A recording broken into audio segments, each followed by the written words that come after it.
આજે 2 બિલિયનનો હું દર મહિને ટેક્સ ભરું છું, ધ લાર્જેસ્ટ ટેક્સ પેયર. ક્યાંય 2000 રૂપિયાનો મહિનાનો પગાર અને ક્યાં આજે 20,000 કરોડનું ટર્નઓવર.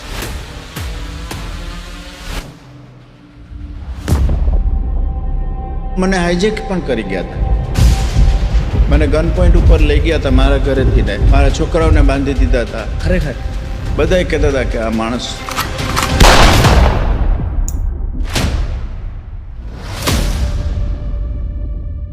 તમને ડર ન લાગે આવા મોટા રિસ્ક લો છો? અત્યારે તો બહુ મોટા રિસ્ક લેતા હશો. આઈ ફેલ્ડ મેની ટાઈમ્સ. ઘણામાં હું ફેલ થયો છું. આઈ રિયલાઇઝ કે આ એક નાની સ્ટીલ બનાવવાની ફેક્ટરી છે એટલે મને આ મોટા ફેલ કરવાની ટ્રાય કરી. એટલે મેં નાનાનું સ્કેલ કરીને મોટી કરી so that I may not be able to fail. Hats of.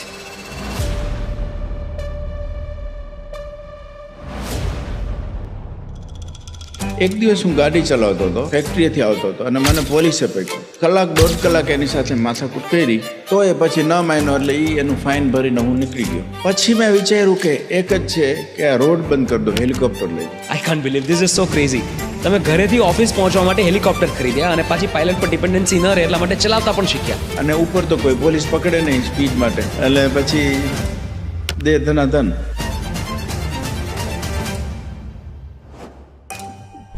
એ કેન્યામાં હું ભૂખ્યો સૂતો છું, ખાવાનું નહોતું મળતું. મને એની પેઇન ખબર છે. પેટમાં ન હોય તો એનું દુઃખ કેટલું થાય. સાચું કહું તો તમારી સ્ટોરી એટલી ઇન્સ્પાયરિંગ છે કે કોઈ વ્યક્તિ પોતાના જીવનના સૌથી ખરાબ તબક્કામાંથી નીકળી રહ્યો હોય એ પણ જો એકવાર સાંભળે તો એને પણ એમ થાય કે હું પણ કંઈ કરી શકું. અંદરથી ને તમને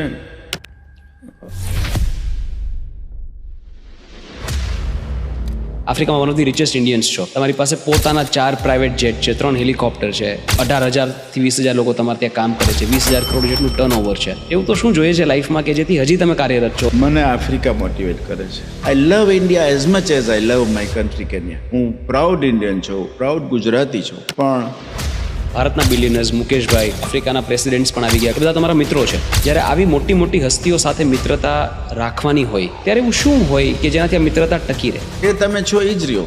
બદલાવાનું શેના માટે? તમારી વર્તન બદલવાનું કારણ તમે આર્ટિફિશિયલ છો. અને એ લોકો પકડી લે 100%. એ લોકોનું કામ જ છે માણસો ચારવાનું. આપણે ઢોરા ચારીએ ને એ માણસો ચારે, કારણ કે એને કને 1000 માણસો હોય એને ખબર પડી જાય કે આમાં 1000માંથી આ 2 જ જણા સારા છે.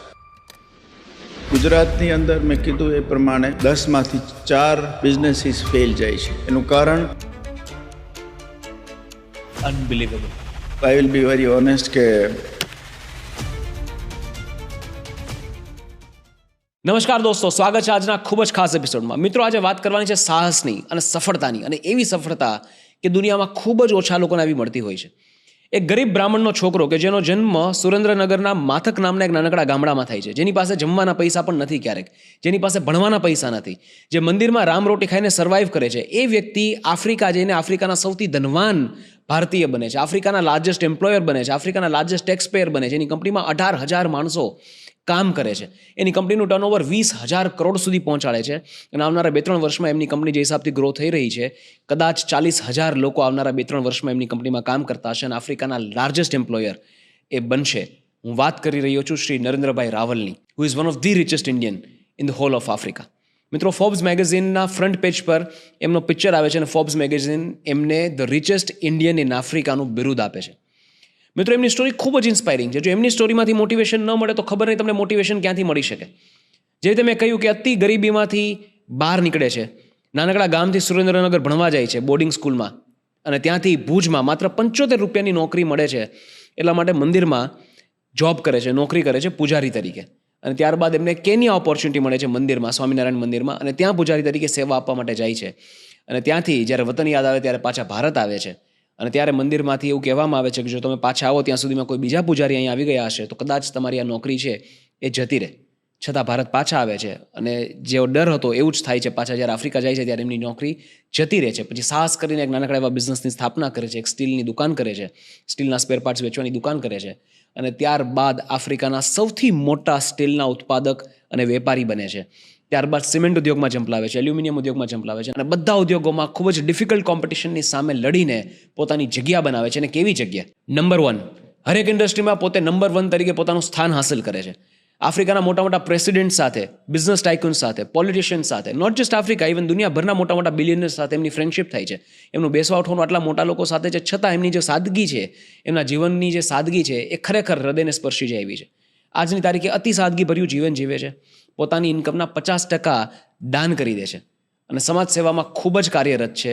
મિત્રો, એવી હસ્તી સાથે આજે આપણે વાત કરવાની છે કે જેમની સફળતા તો હૃદયને સ્પર્શે અને આપણને ઇન્સ્પાયર કરે એવી છે જ, પણ એની સાદગીની સફળતા કરતાં પણ મોટી છે. મિત્રો, આજે આપણે એક એવા વ્યક્તિત્વ સાથે વાત કરવાના છીએ કે જે આપણને સફળ કેવી રીતે બનવું, ફેલિયર સાથે કેવી રીતે ઝઝૂમવું, ફેલિયરમાંથી પડીને પાછું ઊભા કેવી રીતે થવું એ શીખવશે. અને આપણી પાસે બધું આવી જાય, જ્યારે આપણે બધું હાંસલ કરી લઈએ ત્યારે સમાજને ઉપયોગી કેવી રીતે બનીએ એ પણ શીખવશે. તો ચલો આ પોડકાસ્ટની શરૂઆત કરીએ. નરેન્દ્રભાઈ, વેલકમ ટુ ધ જય થળેશ્વર શો. થેન્ક યુ જય. સર, તમારા ઇન્ટ્રોડક્શનમાં તો હું જેટલું કહું એટલું ઓછું છે. આટલી સરસ તમારી પ્રોફાઇલ છે, આટલા વૈવિધ્યથી ભરેલી તમારી પ્રોફાઇલ છે કે તમારો સંઘર્ષ, તમારું બાળપણ, ગામડાનું જીવન, ઓછું ભણતર, ત્યાંથી કેનિયા જવાનું, ત્યાં આખું પોતાના બળ પર ઊભું કરવાનું, અને કેવી કોમ્પિટિશન, કે અહીંયા તો કોમ્પિટિશનમાં ચલો બિઝનેસની કોમ્પિટિશન હોય, ત્યાં તો મારકાટની કોમ્પિટિશન છે, જીવનું જોખમ છે. એવી જગ્યાએ જઈને કામ કરવાનું, આટલું મોટું એમ્પાયર બનાવવાનું, અને એની સાથે આવું સાદગીભર્યું જીવન કે આપણે આજે પહેલી વાર મળ્યા અને થોડી વાર આપણી વાત થઈ અને તમારી સાદગીથી જ હું એટલો પ્રભાવિત છું. અને તમે કહ્યું નહીં ચલો આપણે કરીએ, તો ઘણી બધી વાત કરવાની છે આપની સાથે. આપણે બેઝિકથી શરૂઆત કરીએ, આપણે જર્નીથી શરૂઆત કરીએ કે કેવી રીતે સુરેન્દ્રનગરનું બાળક આફ્રિકામાં જઈને બિલિયનર બને છે. Correct, yes. જર્ની વોઝ બહુ લાંબી હતી, કારણ કે જ્યારથી ને હું જન્મો, માથક નાનકડું ગામ, 5000 માણસોની વસ્તી અને ખેડૂતનું ગામ. ફાધર પાસે લાઇનર પિસ્ટન ને એ બધી મશીનરી વેચવાની નાનકડી દુકાન હતી, એમાં હું બેસતો જ્યારે ટાઈમ મળે, ને બાકી સ્કૂલે જતો. સ્કૂલે તો ઓછે જતો, પણ વધારે ગામમાં રખડતા હતા, કારણ કે ગામડામાં બહુ સ્કૂલનું હતું બધાયને, પણ મને ઓછું હતું. છતાંય આઈ યુઝ ટુ ગો. જ્યારે ટાઈમ મળતો ત્યારે સ્કૂલમાં તો જવાનું હોય, ન જાય તો પાછા શિક્ષક ફરિયાદ કરે. પણ ઇટ વોઝ થોડું, ત્યારે કાંઈ ખબર નહોતી મને. મારા માટે તો એ માથક ગામ વચ્ચે આખું દુનિયા હતી. એટલે મેક્સિમમ મારા માટે સારું એ ગામમાં કોઈ ગાડી આવે તો એ જોવાનું કે આવું પણ હોઈ શકે એમ. કોઈ દિવસ બેઠો નહોતો હું, કારણ કે સાયકલ પર નહોતી, અને કોકની સાયકલ ઉપર અમે પાછળ બેસીને પેડલ મારતા અને મજા કરતા. પણ આનંદ હતો બહુ, પણ ઓલ્સો હાડમારી હતી. પછી જ્યારે હું જોતો બીજાને કે they R well two do something, તો ઓલવેઝ મનમાં એમ થતું કે તમારી પાસે જો પૈસા હોય તો તમે સારા કપડાં પહેરી શકો, કે સારું ખાવાનું ખાઈ શકો. પછી ફાધરે મને ત્યાં, જો કે તકલીફ ફાધરને હતી, આઈ વિલ બી વેરી ઓનેસ્ટ, કે શિક્ષકની ફરિયાદો ને એ બધું બહુ આવતું કે આ છોકરો સ્કૂલે આવતો નથી અને કેમ ભણતો નથી, ભાઈ ને શું કરતો હોય છે આખો દિવસ, ક્યાં હોય છે. એટલે એક બાજુ શિક્ષક મારે અને ઘરે આવે એટલે બાપા મારે. પછી મને એમણે સુરેન્દ્રનગર મોકલ્યો કે આ કદાચ હું બોર્ડિંગમાં રાખું એટલે ભણશે. પછી સુરેન્દ્રનગર મને મોકલાવ્યો અને સુરેન્દ્રનગર માનવ મંદિરમાં હું ભણવા ગયો, કારણ કે ત્યાં માફીમાં હતું. ત્યાં કંઈક 20 રૂપિયા કે 25 રૂપિયા વર્ષના હતા, અને તમે ખાવા પીવાનું, રહેવાનું અને ભણવાનું. તો પછી ત્યાં હું ભણતો હતો સુરેન્દ્રનગરમાં, અને આઈ વોઝ સ્ટડિંગ. મને મજા આવતી હતી ત્યાં, એવું નહોતું, કારણ કે સવારથી સાંજ સુધી પછી બિઝી થઈ ગયા કામમાં. એ લોકો મંદિરમાં જવાનું, મંદિરમાં સેવા કરવાની, સ્કૂલમાં જવાનું, સ્કૂલનું લેસન કરવાનું, અને લેસન ના કરીએ તો સાંજનું તમને ખાવાનું ના મળે, ક્યારેક સવારનું દૂધ આપે એ ના મળે. એટલે પછી આવું બધું થયું, એટલે પછી એમાં ભણવાની શરૂઆત થઈ, અને આઈ યુઝ ટુ લવ ઇટ. હા. પછી ત્યાંથી ભુજ ગયા. મંદિરમાં જોબ કેવી રીતે મળી ભુજમાં?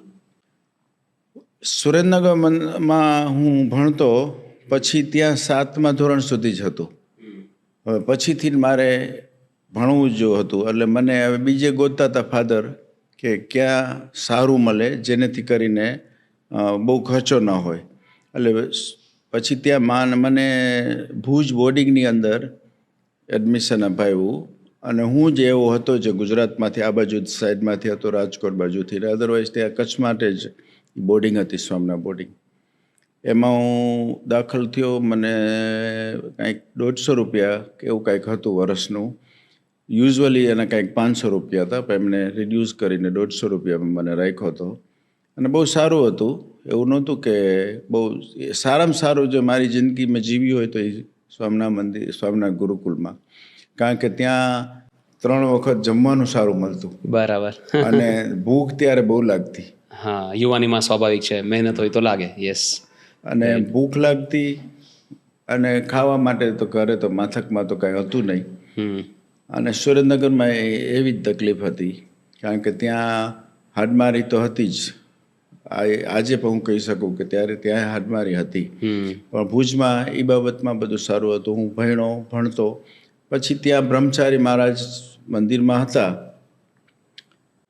હવે ત્યાં સ્વામિનારાયણ સંપ્રદાયની અંદર જે સ્વામિનારાયણ ભગવાને મંદિરોની સ્થાપના કરી, એની અંદર જેની સ્થાપના થઈ છે એ ભગવાનના થાળ અને પૂજા બ્રાહ્મણ જ કરી શકે. તો એ બ્રહ્મચારી મહારાજ પડી ગયા તો એમને બ્રાહ્મણ જોઈ. હવે ઓવરનાઇટ બ્રાહ્મણ ગોતવો ક્યાંથી? અને હું તો તૈયાર હતો. મને કીધું તમે આવો, તમને અમે 75 રૂપિયા આપશું. મેં કીધું મને 75 રૂપિયા જિંદગીની મને ખબર નહોતી. હું તો બીજે જ દિવસે બેગ પેક કરીને મંદિરમાં પહોંચી ગયો અને પછી ચાલુ થઈ ગયો.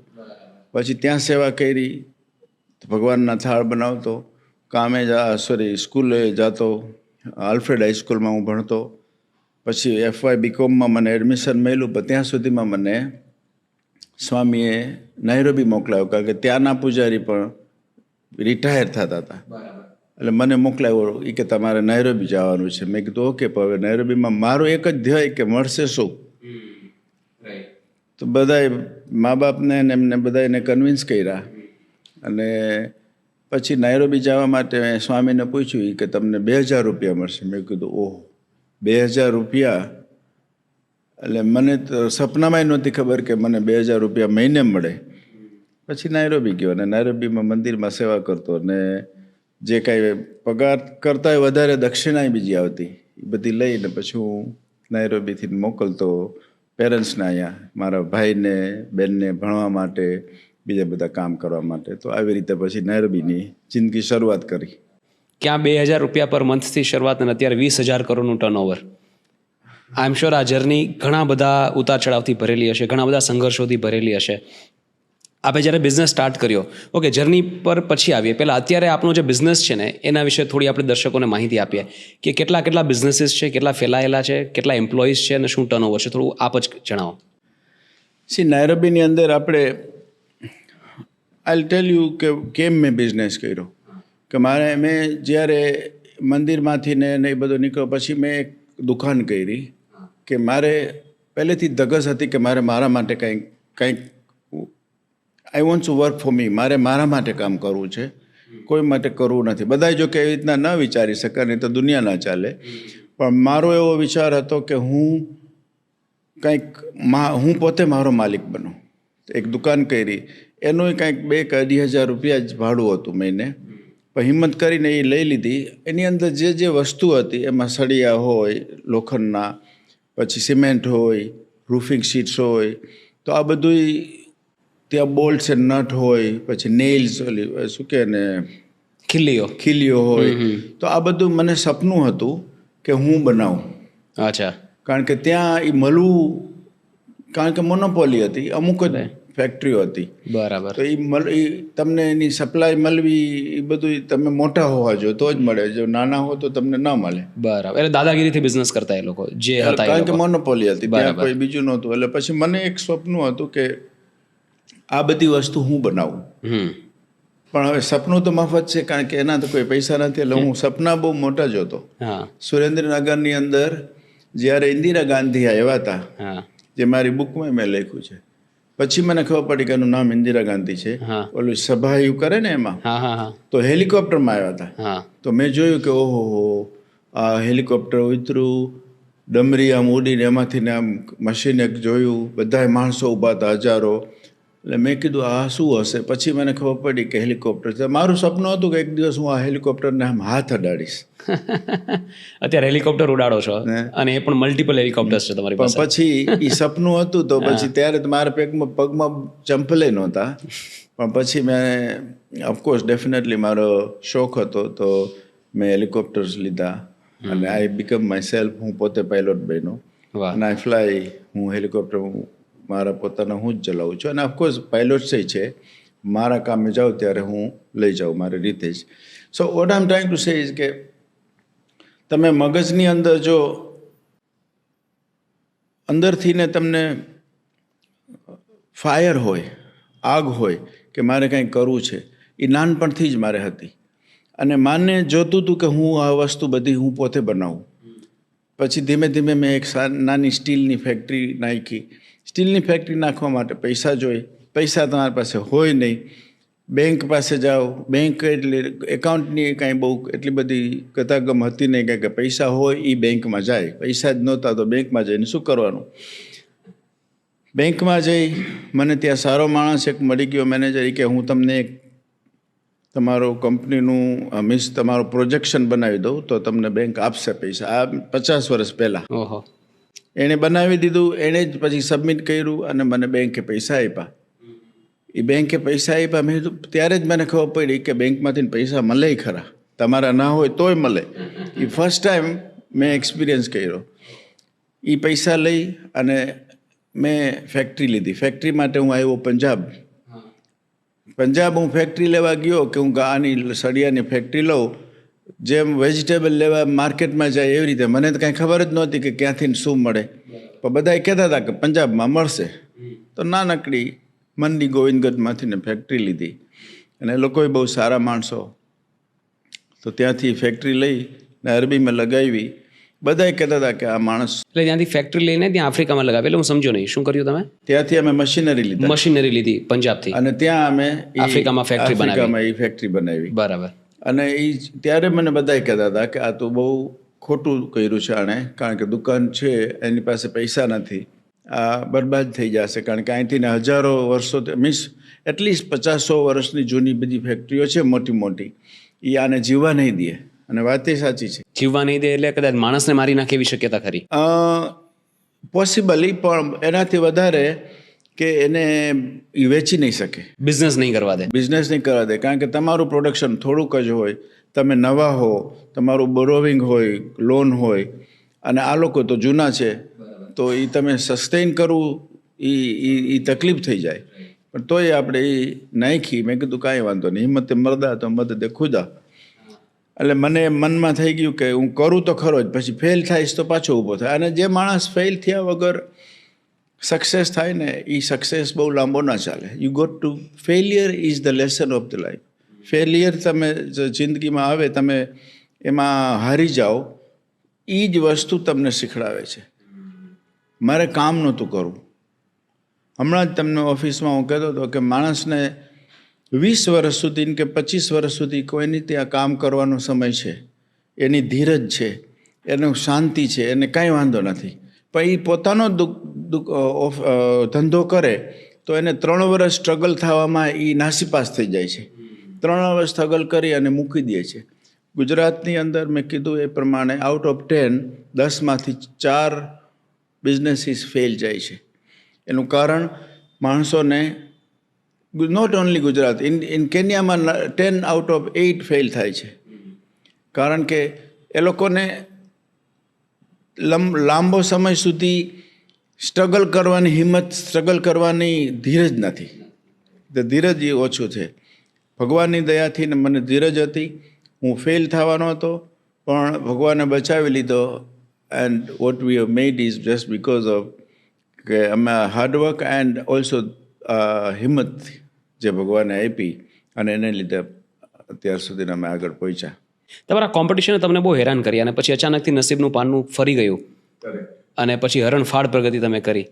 તો એ પહેલાં તો તમને હેરાન શું કર્યા કોમ્પિટિશન, એની વાત કરો, અને પછી નસીબ આગળથી પત્તું કેવી રીતે હટ્યું? કોમ્પિટિશનમાં અમે ટ્યુબ બનાવતા, સ્ટીલના પાઇપ. હવે સ્ટીલના પાઇપ બનાવતા હતા તો અમારું પ્રોડક્શન ઓછું હતું. પછી તમારે એ સ્ટીલના પાઇપનું રો મટીરિયલ કોઇલમાં આવે, એ બહારેથી મગાવવાનું હોય. હવે એ 3 મહિના પહેલાં મગાવવું પડે, બુક કરવું પડે તો જ આવે. તો અમે એ 3-4 મહિનાનું બુકિંગ ચાલુ જ હોય. દર મહિને 500 ટન, 700 ટન, 1000 ટન એ રીતના આવે. તો હવે એ બુકિંગ કરેલું હોય તો તમારે 3-4 મહિના જે ભાવ હોય તે એ લેવું જ પડે, કારણ કે તમે બેંકમાંથી ને એ લોકોને કમિટમેન્ટ આપેલું હોય. હવે ઓચિંતાના આ લોકો બીજા બધા એ ભેગા થઈને નક્કી કર્યું કે આ માણસ નાનકડો છે આને આપણે બંધ કરીએ. કાયદેસર તો બંધ કોઈ કરી ના શકે, તો એ લોકોએ 100 રૂપિયાની વસ્તુ 95ની વેચવા માંડ્યા કે 90માં વેચવા માંડ્યા. હવે મારી તો કોસ્ટ ન હોય તો એ તો બંધ થઈ જાય ને, એટલે તમે વેચી જ ન શકો. તો વેચી ના શકો. તો એ 5 મહિના સુધી મારી પાસે મટીરિયલ ભેગું થઈ ગયું હતું, ઓલમોસ્ટ 4,000-5,000 ટન. હવે 5,000 ટન ત્યારે તો એટલા તો પૈસા તમારે બેંકને ભરવા પડે, સામે સપ્લાયરને ભરવા પડે, માણસોને કામવાળા ત્યાંના મારી પાસે ત્યારે 170 લોકલ કેન્યન માણસો કામ કરતા, બહુ જ સારા માણસો. એ લોકોને અમે 4 મહિના સુધી પગાર નહોતો આપ્યો, પણ એ લોકોએ મને કીધું કે અમે તારા માટે કામ કરશું, તું સારો માણસ છો, અમારો માણસ છો. હું એ લોકો હારે કામ જ કરતો, એની હારે જ. કોઈ આવે તો ખબર ન પડે કે આ માલિક ફેક્ટરીમાં ફ્લોર પર કામ કરતા. ફ્લોર ઉપર જ, ફ્લોર ઉપર જ હું એ લોકો સાથે જ કામ કરતો. બરાબર. અને થાકીને પછી સૂઈ જાય, પછી સવારે જૂતી જાય. પણ એ લોકોએ મારી પાસે પગાર નહોતો માંગ્યો.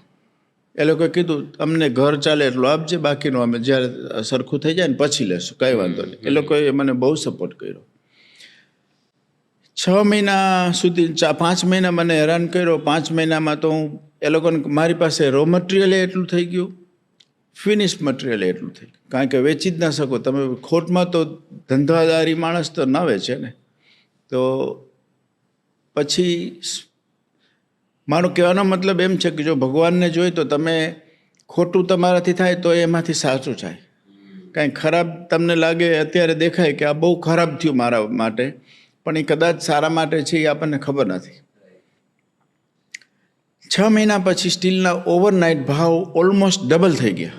રો મટીરિયલના ઓલમોસ્ટ નહીં પણ મોર દેન ડબલ હતા, કારણ કે એ $360 કે $350 ટન હતું, એના 750 થઈ ગયા હતા. હવે એ 1 જ મહિનામાં થઈ ગયા. હવે કેમ થયા એ તો મને ત્યારે નથી ખબર, પણ ઇટ સ્ટેડ ફોર લોંગ, બહુ ટાઈમ સુધી એટલા હતા. હવે એ થયા. આ લોકોએ બુકિંગ, જે મારા કોમ્પિટિટર હતા એ લોકોએ તો બુકિંગ કર્યા હતા ઓલા જૂના ભાવે, જે ત્યાં સુધી. અને એ લોકો પાસે માલ હતો, અને એ લોકો પાસે તો દર મહિનાનું આવે ને દર મહિનાનું વેચે. પછી એ લોકોનો માલ, કાલનો માલ તો નવા ભાવે લેવો પડે ને. યસ, બરાબર. મારે નવો ભાવ મારે લેવાનો હતો, એ તો જૂના ભાવે આવેલું હતું, એ પણ આટલું બધું પડ્યું હતું. અને ફિનિશે હતું ના હતું. એ વેચ્યું મેં, ખાલી 6 મહિનાનો સ્ટોક વેચ્યો, મારી ફેક્ટરી ફ્રી થઈ ગઈ, મફત થઈ ગઈ, કારણ કે એમાંથી એટલો પ્રોફિટ આવી ગયો. તો એ સારા માટે ને. મેં ભગવાનને બહુ જ કીધું કે બહુ જ સારું કર્યું તમે, કે આ 6 મહિના હું રોયો, તમે મને 1 દિવસમાં હસાવી દીધો અને મને તારી દીધો એમ કહેવાય. અને બધું દેણું પૂરું થઈ ગયું. મેં બેંકને પૈસા આપી દીધા કે આ તારા પૈસા. મને 5 વર્ષની લોન હતી, એ લોકોને મેં વર્ષમાં આપી દીધી, કારણ કે સડનલી આવું થયું. તો that was one of the kick કે બિગિનિંગ, કે જેને લીધે મારો બિઝનેસની શરૂઆત જલ્દી થઈ. રાઈટ. પણ સર પેલું કહેવાય ને કે ફોર્ચ્યુન ફેવર્સ ધ બોલ્ડ. Correct. કે જ્યારે બિઝનેસ નહોતો, જ્યારે માલ વેચાતો નહોતો, છતાં તમે અને તમારી ટીમે માલ બનાવે રાખ્યો કે જ્યાં સુધી નહીં વેચાય ત્યાં સુધી અમે બનાવશો. ભલે 5,000 ટનનો સ્ટોક થઈ ગયો, પણ હું બનાવવાનું નહીં અટકાવું. Correct. ત્યારે ભગવાન સપોર્ટ કરે. એમને ભગવાન સપોર્ટ ન કરે. જો માણસ નાસીપાસ થઈને બેસી જાય તો પછી ભગવાન સપોર્ટ ના કરે, નહીં કરે, કોઈ દિવસ ના કરે. અને એ બહુ જરૂરી છે કે તમે ગીવઅપ કરો. આજે મેં એ ગીવઅપ કરી નાખ્યું હોત, મને એ લોકો માસેથી જ અમુક જણા આવ્યા હતા કે અમને આપી દે આ ફેક્ટરી, તો તારું કાંઈ વાંધો નથી અને તારા પૈસા અમે આપી દઈએ અને તું બેંકના ભરી નાખ. મેં કીધું ના, મેં વેચવા માટે બનાવી જ નથી. બસ સર, તમને ડર નહોતો લાગતો કે આ 6 મહિનાથી સેલ્સ નથી આવ્યું તો કરીશ શું? કારણ કે જો બેંકનું વ્યાજ ચડતું જાય તો ઘર પણ વેચવું પડે ક્યારેક. કરેક્ટ. ઘર હતું જ નહીં વેચવા જેવું, તો મારી પાસે ઘર જ નહોતું. તો તમને ડર ન લાગે આવા મોટા રિસ્ક લો છો? અત્યારે તો બહુ મોટા રિસ્ક લેતા હશો, હજારો કરોડોના. ના, હંમેશા કોઈ પણ successful businessman always lives in risk. હા, તમે રિસ્ક ન લ્યો તો તમે બિઝનેસમેન ના બની શકો. પણ ધ રિસ્ક કેલ્ક્યુલેટિવ હોવી જોઈએ. જો કેલ્ક્યુલેટિવ રિસ્ક હોય તો જ તમે બિઝનેસમેન સક્સેસફુલ બની શકો. પણ રિસ્ક લેવું પડે. જો રિસ્ક ન લ્યો અને તમે કહો કે મારું નોર્મલ ચાલે, તો તમે બિઝનેસ કરી શકશો, but you may not be able to progress. તમે ત્યાં જ રહેશો. આજે મેં ફટાકડાની દુકાનમાંથી ને કદાચ આગળ વધી અને હું બીજું આ નાયરોબીનું ને એવું કંઈ પગલું ન ભર્યું હોત, ઇટ અ રિસ્ક. કારણ કે હું તો કેવી રીતે, હું તો ત્યાં પૂજારી તરીકે જવાનો હતો. It is a risk, but risk is always paying if it is calculative risk. Right. Sir, થોડી રિસ્ક વિશે વધારે વાત કરીએ, કારણ કે ઘણા બધા યુવાઓ આ પોડકાસ્ટ જોતા હશે જેમને બિઝનેસ સ્ટાર્ટ કરવો હોય. સૌથી વધારે ડર લાગતો હોય તો ફેલિયરનો, અને ત્યાં જ રિસ્કની વાત આવે કે ફેલિયરની પોસિબિલિટી છે છતાં તમે આગળ જઈને કામ કરો એટલે રિસ્ક છે. હવે રિસ્ક લેતા ડર બહુ લાગે, ઘણા બધાને લાગતો હશે. તમારી પ્રોસેસ શું છે? તમને આગળ ઓપોર્ચ્યુનિટી દેખાય છે, સામે રિસ્ક પણ એટલું છે. તમારી પ્રોસેસ શું છે? કેવી રીતે તમે આગળ વધીને રિસ્ક લો છો? રિસ્કમાં એવું છે કે તમે કોઈ પણ બિઝનેસ કરો, ફોર એક્ઝામ્પલ તમે કોઈ આઈ want to give a simple example કે એક તમે કોઈ આઈધર રેસ્ટોરન્ટ કરી કે કપડાની દુકાન કરી કે આઈટીની દુકાન કરી કે કોઈ ફેશનની દુકાન કરી, તો it's not going to take off same day કે 6 મહિનામાં તમે માનો કે હવે બસ મારે ત્યાં બધું ચાલવા માંડે. No, you have to do something different. First thing in the risk કે તમે બીજા કરતાં શું જુદું કર્યું which you can sell better than the others. બીજાથી તમે એ જલ્દી વેચી શકો, બીજાને તમે કહી શકો કે આ મારી વસ્તુ છે એ બેટર છે આ બીજાથી, તો તમે એ માર્કેટમાં તમે જલ્દી આવી શકો. નંબર 2, જ્યારે તમે તમારો બિઝનેસ સેટઅપ કર્યો અને once you seen the success of that business in a year or 2 or 3, then multiply by 1,000 times, by 100 times. સો એ તમે જે રિસ્ક લીધી એનું વળતર તો દેખાશે. હું કોઈ દિવસ બિઝનેસમાં ખાલી પ્રોફિટ માટે નહોતો ગયો, હું ટર્નઓવરમાં ગયો કે તમે એનું ટર્નઓવર કરો, યુ લેસ પ્રોફિટ પણ બિગર ટર્નઓવર. કારણ કે સમટાઈમ્સ વર્ષમાં એવા 3 મહિના આવે કે એ તમારું ટર્નઓવર જ તમારા આખા વર્ષનો એવરેજ સારો કરી નાખે. એમાં ફેલ પણ થાવ, યુ વેકઅપ, ઊભા થાવ, પાછું ચાલુ કરો અને સીટ તમે બેસો અને વિચારો કે કેમ ફેલ ગયો હું. વી ફેલ અવર સેલ્ફ. એવું નથી ને, અને ફેલ ના થાવ તો અગેન આઈ વિલ સે કે if you are not fail in the life, you are living in a danger life. You got to fail. You got to be make sure કે તમે બધા. અને બીજું કહું કે સ્કૂલમાં તો હું જો કે રોજ ફેલ થતો, એટલે એનો મને કોઈ ઓલો અફસોસ નથી, પણ બિઝનેસમાં પણ ફેલિયર આવે. પણ once you fail, then you must know why I failed. And I realized myself કે આ એક નાની સ્ટીલ બનાવવાની ફેક્ટરી છે એટલે મને આ મોટા ફેલ કરવાની ટ્રાય કરી. એટલે એ મેં નાનાનું સ્કેલ કરીને મોટી કરી આટલા વર્ષોમાં, so that I may not be able to fail. And I don't want anybody to fail.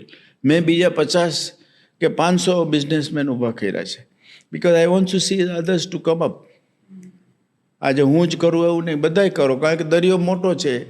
It's not કે તમે કોઈ કે આજે મેં બિઝનેસ કર્યો એટલે બીજા બિઝનેસ કરશે તો મારો બિઝનેસ ઓછો થઈ જશે.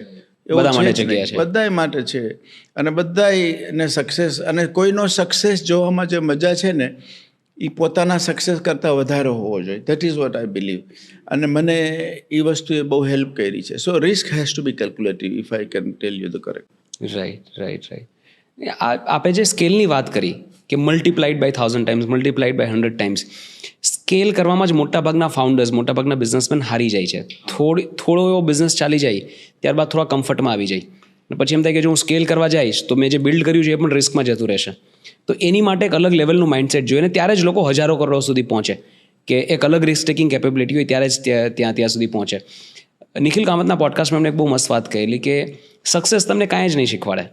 જે માણસ લાઈફમાં માત્ર સક્સેસ જ થયો છે ને એની પાસે લર્નિંગ બહુ ઓછી હશે, પણ ફેલિયર્સ ટીચ યુ અ લોટ. કે નિષ્ફળતાઓમાંથી ઘણું બધું શીખવા જેવું હશે. તો જે માણસ ઘણી બધી વાર નિષ્ફળ થયો છે એની પાસે ઘણું બધું શીખેલું છે જે આગળ જઈને કંઈ મોટું કરવામાં એને હેલ્પ કરશે. See, let me tell you, first of all, what we call, આપણે જે કહીએ છીએ કે ફેલિયર, મારા પ્રમાણે હવે મને ખબર પડે છે કે ફેલિયર છે જ નહીં. Actually, that is the lesson to grow. That's the how where you will be able to grow. I failed many times. Not આ એકમાં નહીં, ઘણામાં હું ફેલ થયો છું. But it left me with a very good lesson. એનાથી હું બહુ શીખો છું. અને દરેક માણસો, મારી પાસે 18,000 માણસો કામ કરે છે. હું મારો શોપ ફ્લોર ઉપર હોય કે મારો મેકેનિકલ હોય કે ઇલેક્ટ્રિકલ હોય કે લેબર હોય, હું એની પાસેથી પણ આજે પણ શીખું છું. there is nothing to lose. Glass, as somebody said, that if the glass is full of water, you cannot add more. તમારું નોલેજ તો ફૂલ, તમે હંમેશા કહેશો કે હું ફૂલ મને આવડે છે, એ જેને કહે ને MBA એનું કંઈક મતલબ છે, મને બધું આવડે. એ મને હજી હું કહું છું મને કાંઈ નથી આવડતું. I will give you one good example of a leader. Leader is not an expert. Any leader, I must say in English because it is better, you will understand it better. A leader is not expert in anything, but he hires the experts and get the job done, the expertise. So, હું as a leader, હું પોતે બધું મને નથી આવડતું, but મારી પાસે જે માણસો છે, મારી પાસે ઇન્ડિયાના 400 માણસો છે, વધારે હશે, બધા પ્રોફેશનલ છે. એ લોકો ડિસિઝન કરે, એ લોકો ચેક ઉપર સાઇન કરે, એ લોકો કંપની ચલાવે છે અને હાર્ડવર્કિંગ છે. એવું નથી કે નથી. ગુજરાતથી ને 200 માણસો હશે, કારણ કે they are expert in their decision. એ લોકોનું ડિસિઝન જે હોય, હું મારું ઇનપુટ આપું, પણ I don't keep yes boss. Yes boss માણસો નહીં સારા. You must have the people. તમારી પાસે માણસો એવા હોવા જોઈએ કે જેમ તમને કહે કે આ ખોટું થાય છે. જે વેન યુ ગ્રો, તમે જ્યારે મોટા થાવ. તમારો ક્વેશ્ચન હતો કે મોટા માણસો, ઘણા માણસો સ્કેલ નથી કરી શકતા, કારણ કે એ લોકોને રિસ્ક લાગે છે. નો, એમ નથી. ધ પર્સન જે એમ માને કે હું આ સ્કેલ નહીં કરી શકું, એમાં મને રિસ્ક લાગે છે કે આ મારું કદાચ ઓલું થઈ જશે, તો બે વસ્તુ હોય. કાં તો એ ધંધો સરખો ચલાવતો ન હોય અથવા ચાલતો ન હોય, અથવા એ માણસ લેઝી હોય. એને પોતાને બિઝી નથી કરવો, પોતાને બીજા ઉપર છોડવું, એક્સપર્ટી ઉપર નથી છોડવું. હાઉ મેની જય ઇઝ ધેર? હું તમને પૂછું છું, કેટલા છે? એક. You are one? ઓકે. એવા તમારે 10 જય ઊભા કરવા જોઈએ. તમે બારે ગમે ત્યાં હો તો તમે 10 જગ્યાએ, મદ્રાસમાં, કલકત્તામાં, બધે તમે ઇન્ટરવ્યૂ લઈ શકો. એને કહેવાય સ્કેલ. પણ તમે કહો કે નહીં, હું જ કરી શકીશ, મારા સીટ સારું કોઈ નહીં કરી શકે, તો then what you can do is, તમે એક જ કરી શકશો. મેં એવા 50 ગુરુ ઊભા કર્યા છે અને એ બધાએ મારાથી હોશિયાર છે અને એ લોકો કરે છે. So this giving up knowledge, બીજાને તૈયાર કરવા, મારે ત્યાં હું મારા માણસોને મારું એક સિદ્ધાંત છે, કહું હું એ લોકોને ગુસ્સે થાઉં, બહુ જ ગુસ્સે થાઉં, આપણા ઇન્ડિયન હોય કે લોકલ હોય, બેયને, કે આ આમ જ થાય અને આમ જ કરવાનું છે અને એને જેમ કહેવું એમ હું કહીશ. અને બીજું એ લોકોને કહું કે મારે ત્યાંથી જે દિવસે તું કામ મૂક, તે દિવસે એક દિવસ તું અનએમ્પ્લોય ન રહેવો જો, તને બીજે કામ બીજે દિવસે મળવું જોઈએ. એટલે એટલા તૈયાર બનો. હું એટલો તૈયાર કરીશ. વાહ ભાઈ વાહ. બનો નહીં, હું કરીશ જ. જો તું નહીં થાય તો કાઢી મૂકીશ. બરાબર. અને હું એ લોકોને એવા તૈયાર કરું કે ત્યાંથી જાય એને બીજે એને એના માટે લાઈન હોય. એનું કારણ શું છે કે મને જોઈએ છે કે બધા તૈયાર થાય. Nobody, everybody is got the same mind. બધા પાસે સેમ મગજ છે, સેમ બધું છે. આજે હું અહીંયાથી શું લઈને ગયો હતો? 2000 રૂપિયા નહીં, હું તો અહીંથી 50 રૂપિયા નહોતો લઈ ગયો. હતા જ નહીં તો શું લઈ જાઉં? ખાલી હાથ ગયા હતા. હું તો ખાલી હાથે ધોતિયું પહેર્યું હતું અને જબો પહેર્યો હતો અને હું ગયો હતો. અને જ્યાં સુધી એ ધોતિયું ને એ જબો મારી પાસે છે, ત્યાં સુધી મેં કીધું એમ હું પ્રોફિટમાં છું. That is my risk level. કારણ કે એનાથી આટલા વર્ષ મેં કાઢ્યા, મારા છોકરાઓને ભણાવ્યા, મોટા કર્યા, બિઝનેસીસ કર્યા, માણસોને પગાર આપ્યા. That all is profit. એટલે એક રીતે જોઈએ તો એકદમ સચોટ માઇન્ડસેટ છે કે આની ઉપર હું જે કાંઈ છે બધું પ્રોફિટ છે, એટલે તમે રિસ્ક લઈ શકો છો. Nothing is mine. Nothing is mine, કે આ જે કાંઈ છે આવેલું છે અને મારે આપવાનું છે. બરાબર છે. હવે આજે તમે ત્યાંથી આટલી સામાન્ય પરિસ્થિતિમાંથી તમે અહીંયા પહોંચ્યા છો, આફ્રિકામાં one of the richest Indians છો, તમારી પાસે પોતાના 4 પ્રાઇવેટ જેટ છે, 3 હેલિકોપ્ટર છે, 18,000 થી 20,000 લોકો તમારે ત્યાં કામ કરે છે, 20,000 કરોડ જેટલું ટર્નઓવર છે, છતાં તમે અતિશય સાદગીવાળી જિંદગી જીવો છો. તમારા શૂઝ પણ તમે 5 વર્ષે ચેન્જ કરો છો. કરેક્ટ. અને ખૂબ બહુ સાદગીવાળા તમે કપડાં પહેરો છો અને એકદમ સાદું જીવન. એટલે આ વાતની તો હું ખાતરી આપી શકું કે અતિશય સાદગીભર્યું જીવન છે. તો હવે તમને શું મોટિવેટ કરે છે? એવું તો શું જોઈએ છે લાઈફમાં કે જેથી હજી તમે કાર્યરત છો, હજી કામ કરવું? મને આફ્રિકા મોટિવેટ કરે છે. If I tell you my heart is Africa. India is my જન્મભૂમિ. આફ્રિકા ઇઝ માય કર્મભૂમિ. મારી કર્મભૂમિ છે. નો ડાઉટ કે ઇન્ડિયા હેઝ ગિવન મને બધું આપ્યું છે. હું પ્રાઉડ ઇન્ડિયન છું, પ્રાઉડ બ્રાહ્મણ છું, પ્રાઉડ ગુજરાતી છું, પણ કૃતજ્ઞ નહીં બનું હું. મને દુનિયા આફ્રિકાએ બતાડી છે, મને દુનિયા કેન્યાએ બતાડી છે, મારા દેશે બતાડી છે. I love India as much as I love my country Kenya. હું કેન્યન છું, મારું સિટીઝન કેન્યાનું છે. એન્ડ ધ પીપલ માણસો ત્યાંના જે છે એ માણસો આપણે જોઈએ છીએ. માણસો અમુક કહેતા હોય છે કે ખરાબ હોય, ગુંડા હોય, મારી નાખે, આ તે. ખોટી વાત છે. તમારા માટે તમને નહીં મરવા દે, મરી જશે. આ મારો અનુભવ છે. યસ, બધાય સારા નથી તો ઇન્ડિયામાં ક્યાં બધા સારા છે? તમારા પોતાના ખરાબ નીકળે છે. ધ બિગેસ્ટ એનિમી તમારો જો હોય, biggest enemy of yours is your own people, is not outsider. Why તમે અહીંયા બેઠા બેઠા બિલ ક્લિન્ટનની તમે કે બિલ ગેટની તમે ઈર્ષા નહીં કરો કે એનું કાંઈ ખરાબ નહીં કરો, પણ તમારું અહીંયા બાજુવાળો કરશે કે નહીં કરે? હા, રાઈટ, ટ્રુ. કારણ કે આપણે એવું મગજ છે. તો બધી જગ્યાએ સારા અને ખરાબ માણસો છે. I love India. હું અહીંયા ના આવું તો મારું બેટરી આવીને ચાર્જ કરવા આવું છું. જ્યારે આવું ત્યારે અહીંયા ચાર્જ થઈ જાય બેટરી. ભલે ને અઠવાડિયું રહું, 4 દિવસ રહું, 5 દિવસ રહું, કારણ કે હું જોઉં છું કે રીતના માણસો મહેનત કરે છે, કેટલું કામ કરે છે. અને પહેલાંનું અમે જે ઇન્ડિયા મૂક્યું છે મેં, અને આજે એમાં હાથી ઘોડાનો ફરક છે. You got the best leaders. You got આજે ઇન્ડિયન પાસપોર્ટ લઈને તમે જાઓ ક્યાંય તો તમારી વેલ્યુ છે. વન ડે ઇન્ડિયન આટલું બધા રિસ્પેક્ટ નહોતું મળતું. સો એ નથી, પણ મારું what I am saying is કે કેન્યા ઇઝ માય કર્મભૂમિ, અને એ કર્મભૂમિની અંદર મારું ઘણું દેણ છે. એટલે ત્યાંના વિકાસ માટે તમે હજી કાર્યરત છો કે ત્યાંના લોકોનો વિકાસ થાય, ત્યાંના લોકોને સારી લાઈફ. અત્યારે મારું જો ઇન્ડસ્ટ્રીઝ નાખવાનું કારણ, બધી જેટલી ઇન્ડસ્ટ્રીઝ નાખું છું અને વધારે કરું છું જેટલું બને એટલું. અત્યારે અબાઉટ 18,000 પીપલ કામ કરે છે. 2027 એન્ડમાં વિથ નવા પ્રોજેક્ટને લીધે અબાઉટ 40 કે 42,000 માણસો ટોટલ થશે. I will be the single employer in Africa private સેક્ટરમાં. Single largest employer. Single, yes, largest employer, sorry.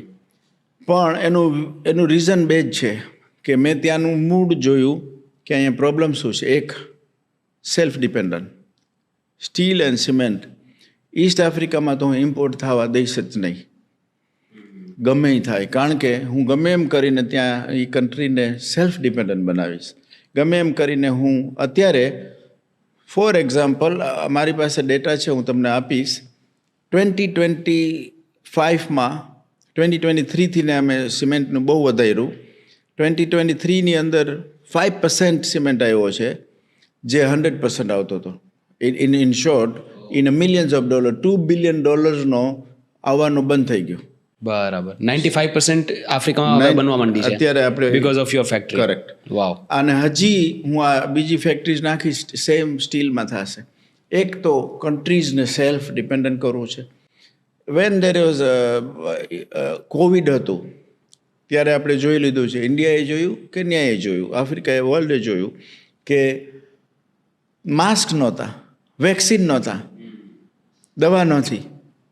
It shows કે તમારી પાસે તમારું સેલ્ફ નિર્ભરતા નહીં હોય તો એને લાંબુ નહીં ચાલે. એને હું સેલ્ફ નિર્ભર કરવા માટે જે વસ્તુ મને ખબર છે એટલે હું આ સ્ટીલની અને સિમેન્ટની ફેક્ટરી નાખું છું. બીજું, અનએમ્પ્લોયમેન્ટ બહુ છે ત્યાં. આ બધી ફેક્ટરીઓ આવે તો એમ્પ્લોયમેન્ટ ક્રિએટ થાય. So that is what my યોગદાન is. I want to give it to the country. આપણા દેશના પ્રધાનમંત્રી આપણા દેશને આત્મનિર્ભર બનાવવાની વાત કરીએ એ તો આપણે માનીએ કે પોતાના દેશ પ્રત્યે એટલી દેશદાજ હોય. હા, તમે આફ્રિકા જઈને આફ્રિકાને આત્મનિર્ભર કરવાની વાત કરો છો, આફ્રિકાને પગભર કરવાની વાત કરો છો, આફ્રિકાના માણસોનું જીવન બદલવાની વાત કરો છો. એઝ અ સ્ટેટ્સમેન એવું લાગે કે આ કોઈ નેતા બોલે છે ત્યાંના. એ બહુ મોટી વાત છે કે કોઈ બીજા દેશને આટલો પોતાનો માની લેવો. એ મોટી નહીં, એ ગુજરાતી ઇન્ડિયન છે. હું તમને એક the real Indian. Plus don't compare કે બધાને, પણ રિયલ ઇન્ડિયન ઓર રિયલ ગુજરાતી ઓર રિયલ બ્રાહ્મણ. હું તો બ્રાહ્મણ છું અને બહુ પ્રાઉડ બ્રાહ્મણ છું. ભગવાને મને બ્રાહ્મણીઓની અંદર જન્મ આપ્યો. એ મારા માટે બહુ ગર્વની વાત એ છે કે મેં એ પાછું બ્રાહ્મણત્વ પકડી રાખ્યું છે. કૃતજ્ઞ નહીં બનવાનું. કોઈનો રોટલો ખાધો, કોઈનું પાણી પીધું તો એને તમે 1000 ગણું પાછું આપો. એમાંથી ને ગમે એ તમારું ખરાબ થાય, ગમે એમાં ઘણી વખત મને હાઈજેક પણ કરી ગયા હતા. મને ગન પોઈન્ટ ઉપર લઈ ગયા હતા મારા ઘરેથી ને, મારા છોકરાઓને બાંધી દીધા હતા અને મને ચોર લોકો લઈ ગયા હતા. પછી એ લોકોને પૈસા જોતા હતા રસ્તામાં રાતના. હું તો આવ્યો ને આવીને સીધા જ પકડીને લઈ ગયા.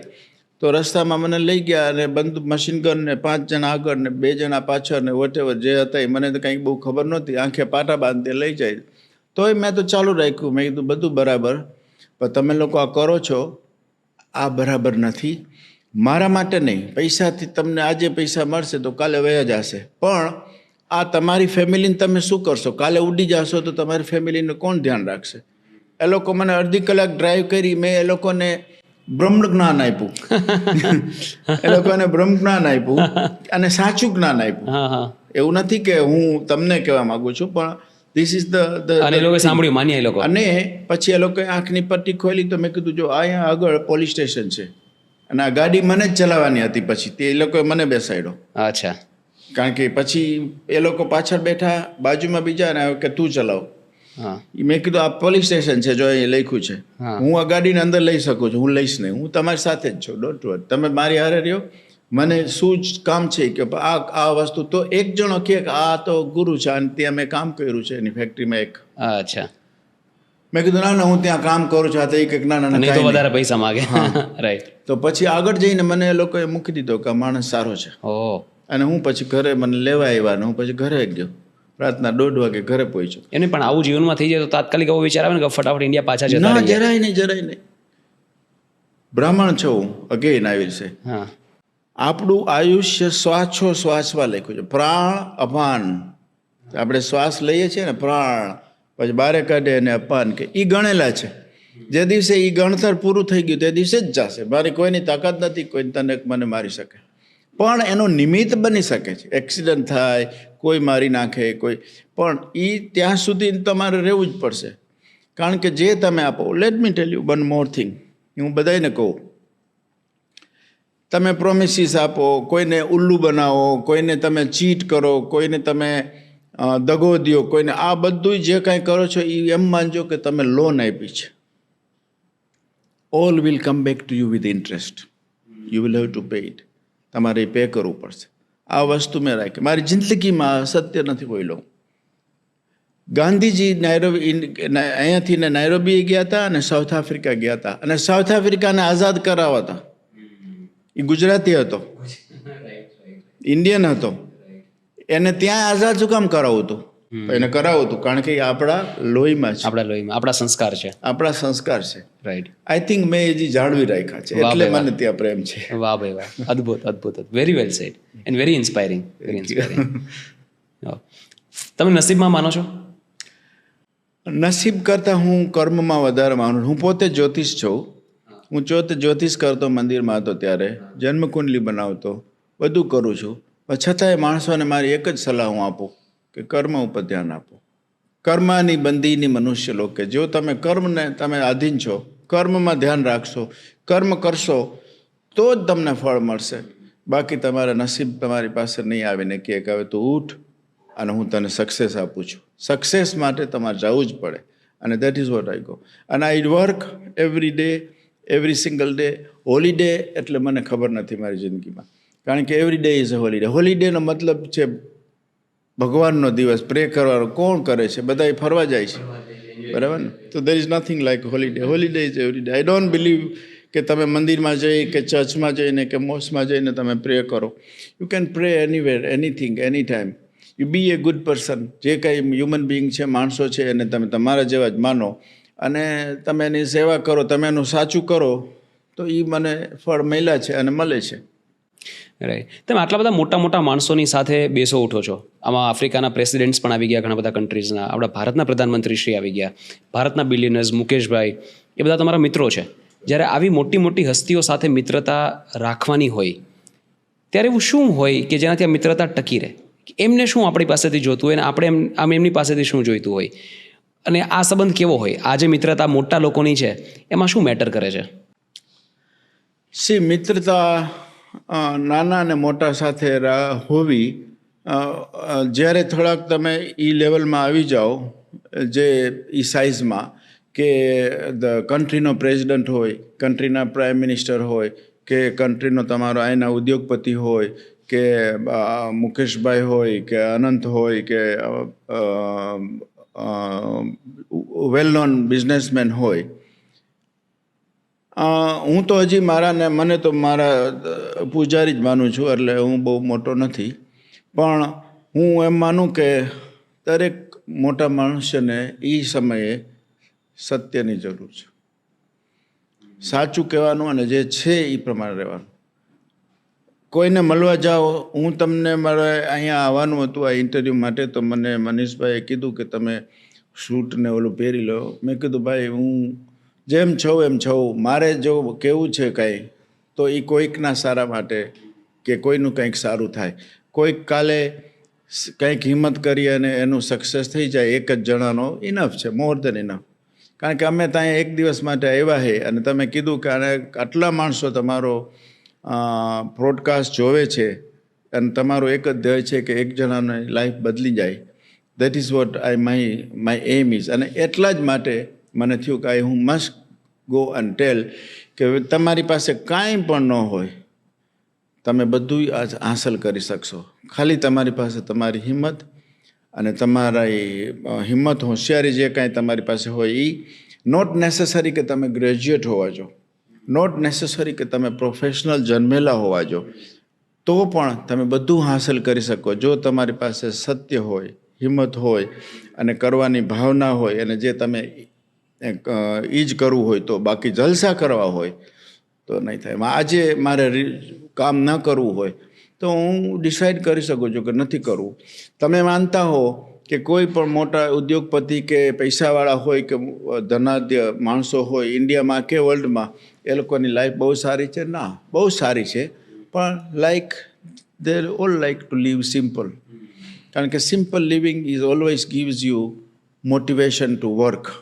તમે હાઈ ફ્લાયમાં વયા જાઓ તો તમે એમાં વધારે ધ્યાન રાખશો. આજકાલ માણસો પર્સ લે છે, પર્સના 20 ને 50 હજાર રૂપિયાની પર્સ હોય છે, એની અંદર 500 રૂપિયા હોય.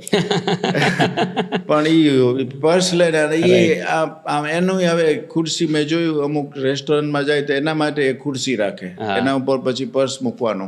સો ધીઝ ઓલ આર દેખાડો છે. દેખાડો એટલે આઈ ડોન્ટ માઇન્ડ. મને એમાં તમે ગમતું હોય તમે કરો, પણ પ્રાયોરિટી નહીં આપો. You give priority to your business, priority to your work. It's not important to have ગર્વ. તમે કોઈ પૈસાવાળો કોઈ દિવસ તમને અભિમાની ઓછો મળશે, હશે પણ અમુક ઓછા હશે. કારણ કે પછી ગર્વ શેના માટે કરવાનો?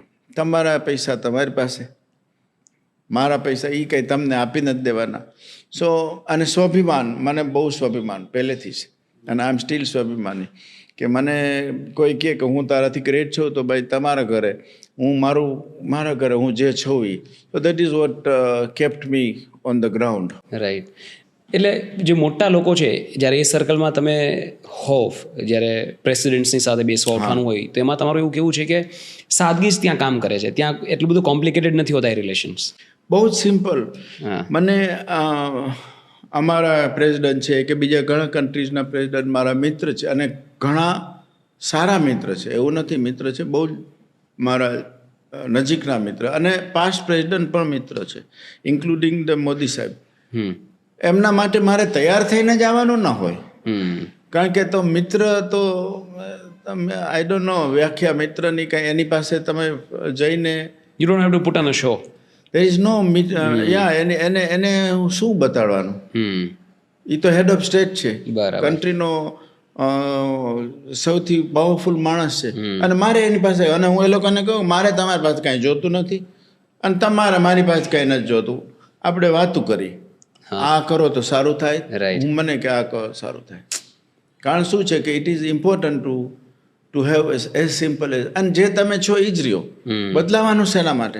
તમારું વર્તન શું કામ બદલાવું? કોઈ માટે કોઈ મતલબ જ નથી. તમારી વર્તન બદલવાનું કારણ તમે આર્ટિફિશિયલ છો, તમે કંઈક બતાવવા માંગો છો અને એ લોકો પકડી લે, અને જે નથી એ તો 100% એ લોકોનું કામ જ છે માણસો ચારવાનું. રાઈટ જે મોટા માણસો હોય ને એ લોકોનું કામ છે, આપણે ઢોરા ચારીએ ને ઢોરા ચારીએ ને એમ એ માણસો ચારે. કારણ કે એટલે કને 1000 માણસ હોય તો એને ખબર પડી જાય કે આમાં 1000 માંથી ને આ 2 જ જણા સારા છે. કારણ કે એનું કામ છે રોજનું. એટલે તમે કઈ બતાવવાનો પ્રયત્ન કરો કે પ્રિટેન્શિયસ બનવાનો પ્રયત્ન કરો, તમને ખબર પડી કે જાય હું જ્ઞાની કેટલામાં છું, કે હું પૈસા વાળો છું, કે હું વેલ ટુ ડુ છું, કે હું આ કરી દઈશ ને હું આ કરી નાખીશ ને ફોલ્સ પ્રોમિસીસ નહીં કરવાની, ખોટું બોલવાનું નહીં. ખોટા પ્રોમિસીસ કરો તો કોઈ એનો મતલબ નથી બનતો. ખોટા પ્રોમિસીસ કરો તો એ પ્રોમિસ તો આજ નહીં તો કાલે તમને સામે આવે ને. એટલે you will become failure. The person will not like you that. મેં એક બહુ સરસ કોટ વાંચેલું કે મોટા માણસો, આવા પ્રેસિડેન્ટ્સ છે કે મોટા બિઝનેસ ટાઇકુન્સ છે, એ લોકો સાથે રિલેશન્સ બનાવવા હોય તો કેવી રીતે? તો એના જવાબમાં એક કોટ હતું કે you don't communicate to impress, you communicate to convey. Correct. એમને ઇમ્પ્રેસ કરવાની કોશિશ કરશો તો એ તો તમને પકડી પાડશે કે આ ખોટું બોલે છે, પણ તમારી વાત એમના સુધી પહોંચાડવા માટે કમ્યુનિકેટ કરશો તો કદાચ તૂટેલું ફૂટેલું બોલશો તો પણ એમની સુધી વાત પહોંચી જશે ને તમને વાંચી લેશે, તમને સમજી જશે. 101%. અને એ વસ્તુ, એ તાકાત સત્યમાં છે. કોર્ટ કચેરી કેમ ચાલે છે? સત્યને સાબિત કરવા માટે ચાલે છે. અસત્ય તો તમને લઈ ગયો કોર્ટમાં, એને કઈ કરવાનું જ નથી. તમારે સાબિત કરવાનું છે કે તમે સત્ય has to fight to survive. The lies don't have to be proven. સત્યને પરીક્ષા દેવી પડે છે, ખોટાને પરીક્ષા નથી દેવી પડતી. પણ તમે માનો છો કે હંમેશા સત્ય જ જીતે? મારા જિંદગીમાં જો હું જીતો હોઉં તો સત્યને લીધે જીતો છું. અમારે ત્યાં ટેક્સવાળા માણસો આવ્યા હતા આજથી ને 25-30 વર્ષો પહેલાં. મારી પાસે આપણો ગુજરાતનો જ એકાઉન્ટન્ટ હતો. He was that time fresh chartered accountant, અને પહેલી જ મારી દુકાને મારી નોકરી કરતો હતો ત્યાં. પછી એને બુક બનાવી આ ત્યારે અમારે કંઈક 60-70 હજાર ભરવા. 70 હજાર ત્યારે એટલે આ 7 કરોડ થયા આજના એમ કહેવાય. તો એ 70 હજાર ભરવાના નીકળતા હતા. તો ઓલો ટેક્સવાળા બેસી વાતોચીતું કરી આ તે વોટનોટ. તો પછી એને ઓલાએ કીધું કે આમ સેટિંગ કરી નાખ ને આમ લખી નાખ, એટલે આ તારે 70 હજારના કંઈક 4 હજાર ભરવાના. હવે એ મને કીધું આણે કે આમ કહે છે તો આમાં મારે કરું. મેં આ કરી નાખ્યું. મેં એને તો કીધું જ કે આ બીજી વખત તું કરીશ તો હું તને કાઢી મૂકીને. ઓલાને કીધું કે તારને હું રિપોર્ટ કરીશ. એ 70 થતા હોય, 70ના ન થતા હોય, કદાચ ઓછું થતું હોય ને 70ના 60 થતા હોય તો તમે કરો લીગલી, કાયદેસર. ટેક્સ ઓપ્ટિમાઇઝ કરી શકો પણ ટેક્સ ચોરી નહીં. પણ ચોરી નહીં. એ મેં એને ભરે. આજે 2 બિલિયનનો હું દર મહિને ટેક્સ ભરું છું ત્યાં. 2 billion shilling every day, every month. I am the largest taxpayer of Kenya. Correct. ત્યાં એસ્પેશિયલી ઇન ધીસ ઇન્ડસ્ટ્રી. કારણ કે અમારે અને અમારો માણસો બધા આપણા અને લોકલ ચલાવે છે businesses. Honesty, you be open to the life, open to the public, open. અમારી જિંદગીનું પાનું પણ બહુ ખુલ્લું જ છે. Anybody can read it. I no કોઈ દિવસ ખોટું નથી બોલતો, એમ હું નથી બોલતો. રાઈટ. તમે પ્લેન ચલાવો છો, હાજી. તમે જેટ ચલાવો છો, હેલિકોપ્ટર પણ ચલાવો છો. શું કામ, શું જરૂર પડી એની એ શીખવાની? The credit goes to that helicopter જે મેં જોયું હતું.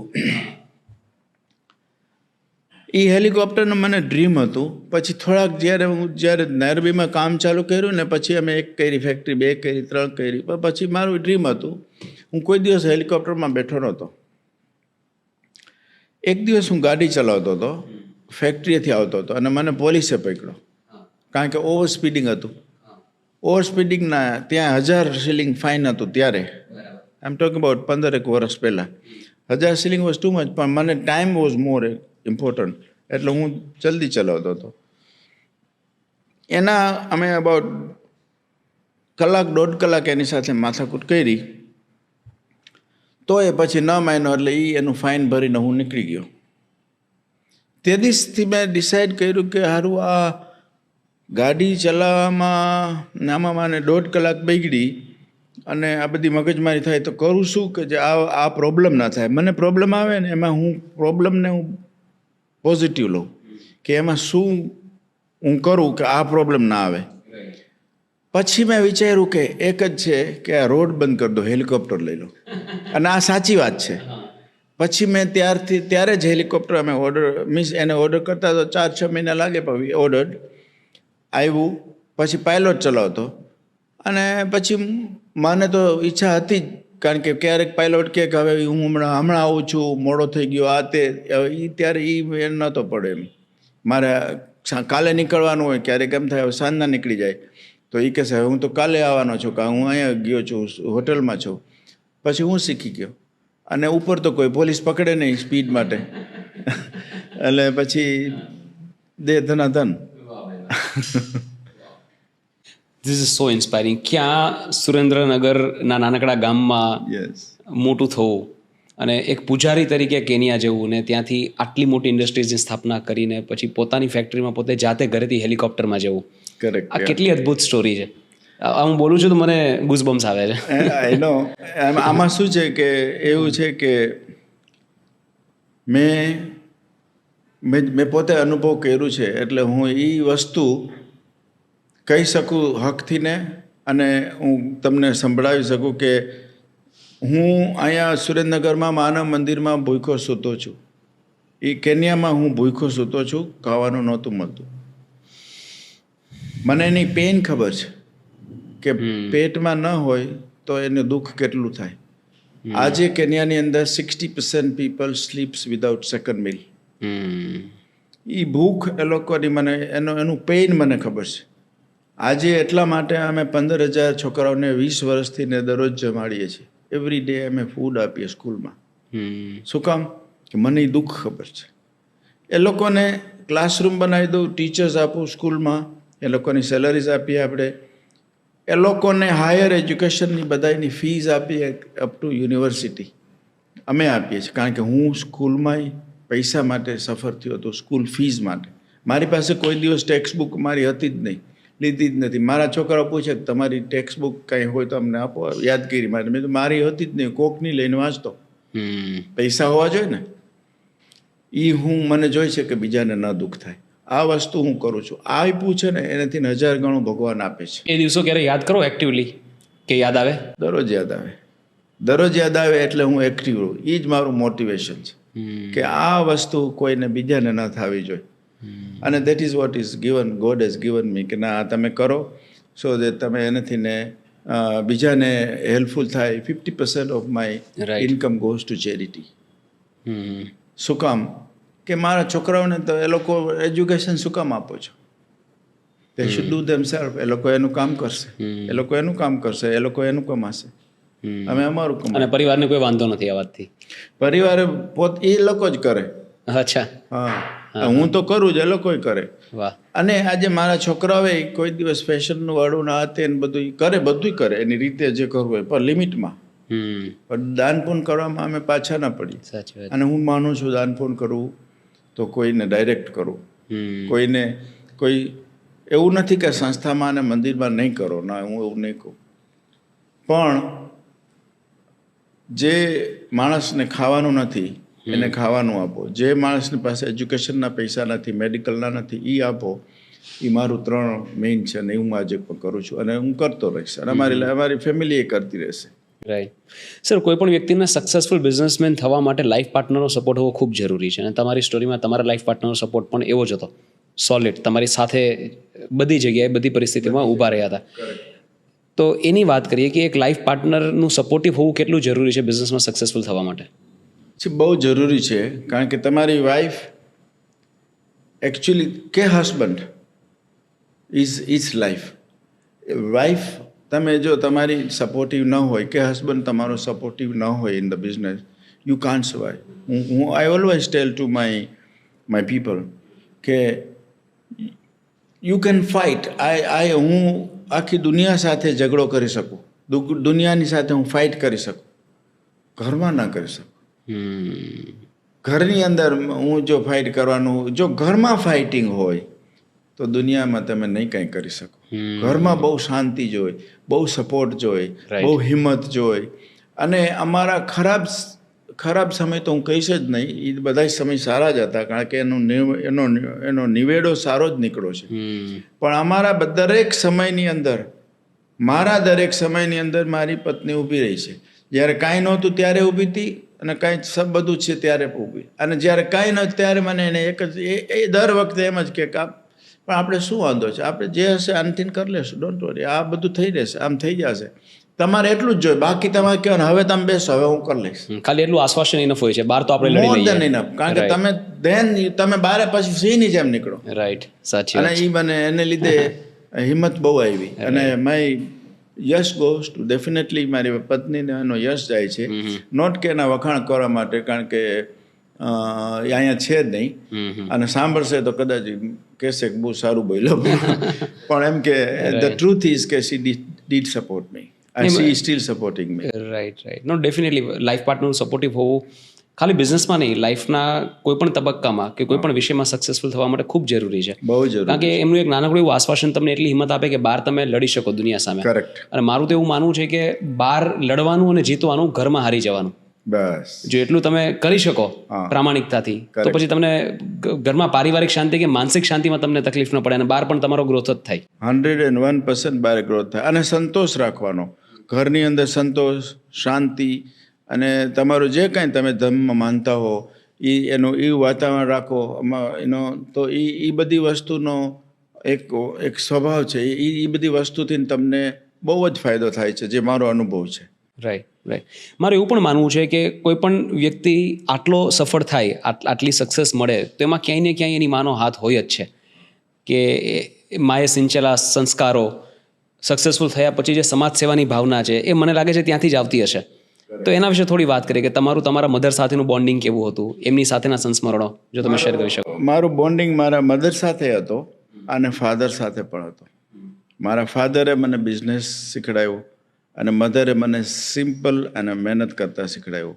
મારી મધર પણ ક્રૂડ ઓઇલ વેચતી ગામડામાં, ઓલો મશીનમાં નાખવા માટે.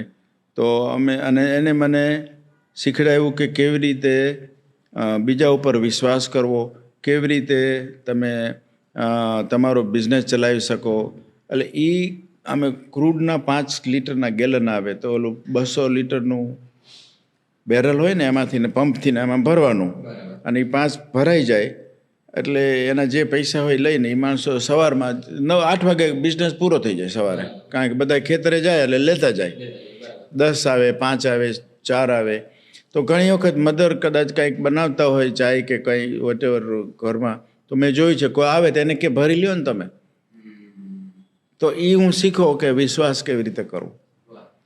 એને મને ઘણું શીખડાયું. ફાધરે બહુ શીખડાયું. આપણે બસ ઓફકોર્સ ડેફિનેટલી બધાય મેં જોયું છે કે મધરથી ને નજીક હોય. હું મધર અને ફાધર બેયથી નજીક હતો, કારણ કે જ્યારે હું અહીંયા હતો ત્યારે એ લોકોને મને જવા નહોતો દેવો પાછો. હું પાછો પરાણે ગયો હતો. ત્યારે મારા મધરે કીધું કે મારી પાસે એક ચેન છે, પૈસા તો નથી તારી પાસે, તો તું ચેન લઈ જાય સોનાનો, તો કદાચ જરૂર પડે તો તું વેચી નાખજે. એમને એમના મધરે આપેલો. એ એક જ હતો, તો એ મારે નહોતો જોતો, તોય એમને મને પરાણે આપ્યો કે આ તું લઈ જા.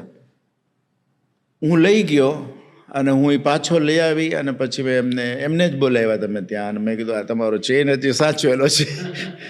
અને એ ચેન મારા માટે નસીબદાર કે મારે એ ચેન આપવો ન પડ્યો કોઈને. મધર અને ફાધર સાથે હું બહુ ઓછો રહ્યો, કારણ કે બોર્ડિંગમાં પણ કાગળ એ લોકોના આવે એ હજી મેં સાચવીને રાખ્યા છે. એ કાગળમાં મને મધર દેખાય. અને ફોન તો ત્યારે હતા નહીં. એક ફોન કરે તો વચમાં 10 જણા બોલતા. હવે કોણ બોલે છે એ જ ખબર નહોતી પડતી, કારણ કે એમાં કનેક્શન કરવાના બધા હતા. પણ it was we were very bonded, close. આજે હું તો આઈ બિલીવ કે you don't have to be તમે ક્લોઝ વોટ્સઅપમાં ન થાઓ, ક્લોઝ ફોનમાં ન થાઓ, ક્લોઝ હૃદયથી થાઓ. અને હું હૃદયથી ક્લોઝ હતો મારી ફેમિલી. અને ત્યાં બારે હતો તોય હું ફેમિલીની ચિંતા કરતો, ફેમિલી માટે કરતો. But I use to love my parents a lot. ક્યારે એવો વિચાર આવે કે થોડો વધારે સમય એમની સાથે મળ્યો હોત તો વધારે સારું હોત, કે મારી સક્સેસ એન્જોય કરવા માટે વધારે સમય મારી સાથે રહ્યા હોત તો વધારે સારું હોત? એવરી સિંગલ મોમેન્ટ અત્યારે પણ અમે વિચારીએ, અને અત્યારે પણ અમે એને મિસ કરીએ છીએ કે આજે મારી સાથે એ મારા પ્લેનમાં બેઠા હોત તો એને કેવી મજા, એને પ્લેનનો આનંદ ના આવત. એને આનંદ આવત કે મારા છોકરાનું પ્લેન છે. એને આનંદ આવત કે આ ક્યાં મેં આને મૂક્યો હતો અને ક્યાં પહોંચી ગયો. એ એક બહુ મિસ થાય છે, જે તમે રિપેર નથી કરી શકતા અને જેને તમે રિવર્સ નથી કરી શકતા. સો વી થિંક કે વેનેવર આઈ બોર્ડ માય ફ્લાઇટ, કે જ્યારે હું જાઉં ત્યારે હું કહું કે મારી વાઈફ કહે કે એક વખત ફાધર બીમાર હતા, હમણાં જ ગઈકાલે જ અમે આવ્યા દુબઈથી, જ્યારે પ્રમદિવસે ત્યારે કહેતી હતી કે ફાધર છે મારા બીમાર હતા એને અમે દુબઈ ત્યાં નાયરોબીથી ને ઇન્ડિયા લઈ આવ્યા. તો it was of course air India કે કંઈ એવું હતું, પછી રાજકોટ જવાનું હતું. તો it was difficult, very difficult, કારણ કે એ પોતે ચાલી નહોતા શકતા, એને ઘણી તકલીફ હતી. એ કે અત્યારે એ હદ તો એને હું કદાચ લઈ જવા પડે તોય હું એને સૂતા લઈ જાત, અને એને હું કહેત કે તમે ખાઓ પીઓ આ તે, એનો કાંઈ વાંધો નથી, બધું ડૉક્ટરને ભેગા રાખીશ. પછી સમય બળવાન ને નહીં પુરુષ બળવાન, કાબે અર્જુન લૂંટ્યો, હોય ધનુષ હોય બાણ, એવું જ છે. સમય વયો ગયો એ. પણ એમના આશીર્વાદ, એમની ચેતના હજી આપની સાથે છે ને એટલા માટે આ બધું થાય છે કે તમે બીજા માટે આટલું બધું કરી શકો છો. અને આઈ થિંક એમાંથી એ લોકો પણ આનંદ લેતા હશે કે જ્યારે તમે આટલા બધા છોકરાઓને ભણાવો છો, આટલા બધા છોકરાઓને જમાડો છો. 110%. આજે મને લાગે છે કે એમના આશીર્વાદ વગર અહીંયા હું પહોંચી, કાં હું તો ગામડાનો માણસ અને મેં તો ગ્રેજ્યુએટ પૂરું નથી કર્યું, અને ભગવાને મને અહીંયા પહોંચાડ્યો. આજે હું ત્યાં forget about me Bing graduate, હું તો ગ્રેજ્યુએટ નથી, પણ હું માણસોને ગ્રેજ્યુએટ બનાવું છું. હું ચાન્સેલર છું. દર વર્ષે 15,000 માણસોને ડિગ્રી હું આપું છું, અને વન ઓફ ધ બિગેસ્ટ ત્યાંની મોટામાં મોટી યુનિવર્સિટીનો ચાન્સેલર છું. તો એ તમારાની આવડત નથી. એ આવડત તો આઈ ડોન્ટ થિંક સો કે આપણી છે. It is only given by your parents. અને જે માણસ પેરેન્ટ્સને ભૂલી જાય અને મા બાપનું ન કરે, એ મનુષ્ય ગમે એટલો સક્સેસફુલ હોય, હું એમ માનીશ કે એ સક્સેસ એનો અધૂરો તો નથી, પણ એને ફેલિયર બાજુ લઈ જાય છે. રાઈટ, સાચી વાત છે. ઘણી બધી વાતો કરવી છે આપની સાથે, પણ આપણે નક્કી કર્યું છે કે આપણે પાર્ટ 2 કેન્યામાં કરીશું. ડેફિનેટલી તમે નાયરોબી આવો અને રૂબરૂ જોવો, માણસોને જોવો. મારે તમને શું અમારું છે એ નથી બતાડવું, શું બધું આપણું છે એ, કે જે છોકરાઓની હસી છે, જે માણસોની ખુશી છે, જે કેન્યાનું અહીંયા માણસો પ્રત્યે જે ભાવ છે, કે ત્યાં માણસો કદાચ અમુકને એમ હોય કે આફ્રિકામાં માણસો ખરાબ હોય, મારી નાખે, ઇન્સિક્યુરિટી હોય, એ નથી. અહીંયા બધાને એવી જ માન્યતા છે કે ત્યાં સેફટી બિલકુલ નથી એવું લાગે. Kenya is a beautiful country, બહુ જ સરસ કન્ટ્રી છે. યુગાન્ડા, કેન્યા, ટાંઝાનિયા જે ઈસ્ટ આફ્રિકા કહેવાય. મોદી સાહેબ ઘણી વખત આવી ગયા છે ત્યાં, અને આપણા હજારો લાખો માણસો છે કેન્યાના. ઓછામાં ઓછા ઇન્ડિયાના ઓછામાં ઓછા નહીં હોય તો મોર દેન 1.5 લાખ માણસો રહે છે ત્યાં કેન્યાની અંદર. અને આપણું ગુજરાતીનું કેન્યાની અંદર ઓછામાં ઓછું 150 વર્ષ જૂનું મૂળ છે ત્યાં. બિફોર એ લોકો જ્યારે સ્વતંત્ર નહોતા થયા એના પહેલાંના માણસો આપણા ત્યાં ગયેલા છે. હોડકામાં કેન્યા બહુ, અને જે ત્યાં મોટા અમુક જણાએ તો ઇન્ડિયા જોઈ નથી હજી સુધી. So Kenya is a beautiful country. એને કોઈ, અને માણસોય બહુ સારા છે. બાકી ચમકલા હોય બધે તો એ ક્યાં નથી, એ જ મને લંડનમાં થાય છે. હવે તો બધે, ઇનફેક્ટ વેસ્ટર્ન યુરોપ હવે વધારે ડેન્જરસ થઈ ગયું છે. રાઈટ. અને આફ્રિકા ઇઝ કમિંગ અપ. અને આફ્રિકાની અંદર દરેક જાતના મિનરલ્સ છે. આખી દુનિયામાં નહીં હોય એ મિનરલ્સ બધા આફ્રિકામાં ભર્યા છે. પણ આફ્રિકા ઇઝ અ પુઅરેસ્ટ કોન્ટિનન્ટ બિકોઝ એને ઓપોર્ચ્યુનિટીના ચાન્સ નથી મળ્યો, જીનિયન માણસો નથી મળ્યા. રાઈટ. આપણે મોદી સાહેબનો ઉલ્લેખ કર્યો, તમને સેલ્ફી લેતા મોદી સાહેબે શીખવાડ્યું. હાજી, એ કિસ્સો જણાવો.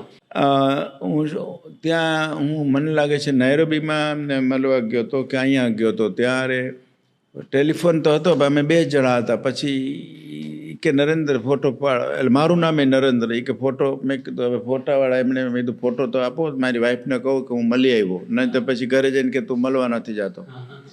તો એમણે બોલાવ્યા, પછી કોઈ હતા નહીં, એટલે મેં બી બારે હશે. તો એ કે અમે આ ફોન મારી પાસે જ હતો, તો એ કે ઊભો રહે, આમાં ફોટો પાડ, સેલ્ફી લે. એટલે મેં તો સેલ્ફી એટલે શું કામ, મને ખબર નહોતી. તો એ કે લાવ. પછી એમણે ઓન કરીને એ પહેલી સેલ્ફી મને એમણે શીખડાવી. ત્યારથી હું સેલ્ફી લેતા શીખી ગયો. અને બહુ